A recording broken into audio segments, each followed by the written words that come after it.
Hello भाई लोग। अभी हमने न्यूज़ आजकल में देखी है कि एप्पल के सारे डिवाइसेस की प्राइसेस बढ़ गई हैं। मतलब सब चीज़ें महंगी हो गई हैं। कोई 20,000 कोई 30,000 रुपये महंगा हो गया है सब, आईफोन वगैरह सब कुछ। अब जिनने पहले डिवाइसेस ले लिए वो तो खुश हैं।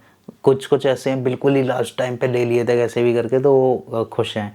कुछ ऐसे थे जो देने वाले थे, जस्ट 2 दिन लेट हो गए, 4 दिन लेट हो, मतलब ऐसे कि जो अब रेट बढ़ गई है तो 2 दिन बाद लेने वाले थे, 4 दिन बाद, या आगे का प्लान था कि महीने की एंड में लेंगे कुछ सेविंग वगैरह बचा के।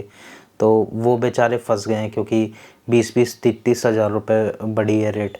अब कुछ लोगों का कहना है कि इतनी इतनी क्यों बढ़ा दी, 5-8 हज़ार बढ़ा देते। रैम और चिपसेट अगर महंगे हुए भी थे तो थोड़ी बहुत रेट बढ़ा देते, इतनी बढ़ाने की क्या ज़रूरत थी।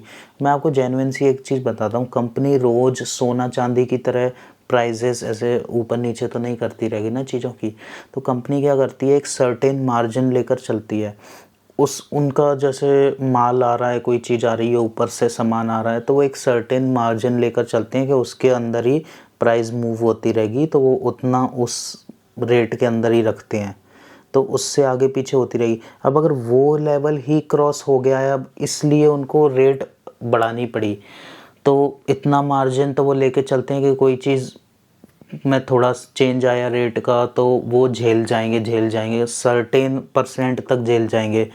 उसके बाद तो उनको फिर जेब से जब लगाना पड़ेगा इतना ज़्यादा, अगर प्राइस में चेंज आ जाएगा तब वो मार्केट में रेट को चेंज करते हैं। क्योंकि बड़ी कंपनी चल रही है, इतना तो सब समझते हैं कि मार्केट में आज कुछ रेट में सामान आ रहा है, कल शायद वो आधा रुपये या 1 रुपये बढ़ के आए, 2 रुपये बढ़ के आए। हम जनरल से अपने घर पर भी कुछ भी होलसेल या कुछ भी सामान मंगाते हैं, शॉप्स वाले मंगाते हैं, तो उनको पता चलता है नहीं इस बार इस महीने ये चीज़ थोड़ी 1 रुपये 1.5 रुपये महंगी होके आई है, कोई भी चीज़ हो, या फिर 50-100 रुपये बढ़ के आया है इस चीज़ पे एमआरपी या कुछ भी, तो ऊपर से ही महंगा आया है, बोलते नहीं है सामान। वैसे ही उनके पास जो मटेरियल्स आ रहे हैं ना, उसी में प्राइस हाइक हो गई है। और वो इतनी हो गई है कि उनके वो जो एक बेस लाइन थी ना कि इसके अंदर मैनेजेबल वाली लाइन, वो मैनेजेबल वाली लाइन ही क्रॉस कर दी है। तो वो लाइन जब क्रॉस हो जाती है ना, तो उसके बाद ऐसा होता है कि अब तो उनको मार्केट में फिर अपनी जेब से पैसा लगाना पड़ेगा। तो इतना थोड़ी करेगी कंपनी, तो वो तो फिर आपको रेट बढ़ा के दे देगी ना। अब उनने नया मार्जिन सेट कर लिया है, इतने हज़ार से इतने हज़ार के बीच में अगर होता है तब तक वो मैनेज कर लेंगे, अब लंबे टाइम तक संभाल लेंगे वो। क्योंकि प्राइस हाइक होती रहेगी तो तब तक वो उनके पास मार्जिन का वो ज़्यादा है गैप। ये होता है मेन, मतलब ये ऐसा कंपनी की स्ट्रेटजीज होती हैं, क्योंकि वो रोज़ सोने चांदी की तरह या स्टॉक मार्केट की तरह आज इतना ऊंचा आज उतना नीचा, बार बार रोज़ाना रेट बदलते रहेंगे क्या आईफोन की, ऐसे नहीं हो पाता ना। तो वो सब चीज़ें, आईफोन हो, मैकबुक हो, कोई भी एप्पल के प्रोडक्ट हों, अब एप्पल वाले को भी साइड में रख दो, अगर ऐसे भी सोचो ना, बाकी कोई कंपनी तो सब कंपनी ऐसे कर रही हैं। मेरा ये कैमरा, इसमें 64 GB का मेमोरी कार्ड है, मैं अपग्रेड करने की सोच रहा हूँ लेकिन मैं कर नहीं पा रहा। और वो एक और मेरे पास सोनी का वो फुल फ्रेम है, उसमें तो उसका CF एक्सप्रेस कार्ड तो बहुत महंगा आ रहा है, कम से कम नहीं तो 60-70 थाउजेंड के अराउंड का कार्ड आ रहा है वो। तो प्राइजेज़ बहुत ज़्यादा हाइक हो गई हैं। SSD मेरी ना 8-8 हज़ार रुपये बढ़ चुकी है, जो मैंने पहले कभी ली थी 2-2 3-3 साल पहले SSD ली थी, वो 8 हज़ार 10 हज़ार 12 हज़ार, कोई कोई की 14-14 हज़ार रुपये में प्राइस डिफरेंस आया है अब।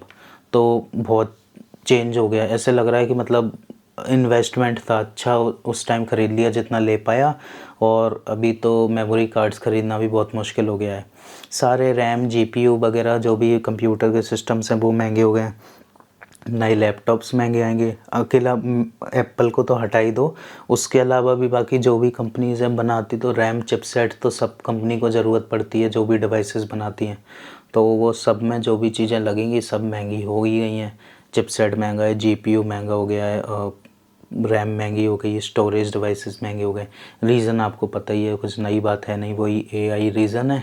AI की वजह से सप्लाई कहीं और पे ज़्यादा है, जिसकी वजह से नॉर्मली इतना शायद प्रोडक्शन कम हो गया है, और मांग ज़्यादा है चीज़ की, ऑब्वियस सी बात है। तो महंगाई हो गई है, देखते हैं कब तक कहाँ पे जाके रुकेगी ये, कब कहाँ पे रुकेगी कहाँ पे नहीं रुकेगी, कोई आइडिया नहीं है। मतलब मुझे तो अभी कोई जानकारी नहीं है इस बारे में।